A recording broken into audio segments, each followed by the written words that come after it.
जमात से बहुत बहुत मुझसे सूफी वाले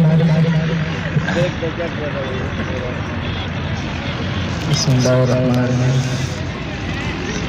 शायरी हो फैजानी नजर शौक नरम खैर में او داسې محفل چې وینم په کلي کې وي یاران دوستان داسې محفل جوړ شي نو کوشش مې دی چې داسې یو مطلب چې کوم زړه راښکونکي او زموږ د پښتو زموږ چې کوم تېر شوي مشران چې کوم په کومو خبرو یادو چې هغه زموږ په دې انځورو کې زموږ سوچ کې دا خبرې راشي او دې سره زما خپل ځاني مینه ده او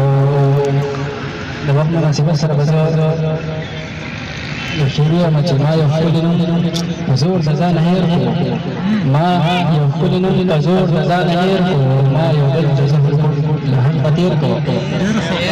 او زه د یار د مینې دومره قدردان وم چې لاسونه مې د ځان نه راڅخه ډېر کړل او قلندر صاحب یو دغه چې هر قلندر د سکندر د مچ وزر ښکاري هر قلندر د سکندر د مچ وزر ښکاري او نادان ته لیونو یا څه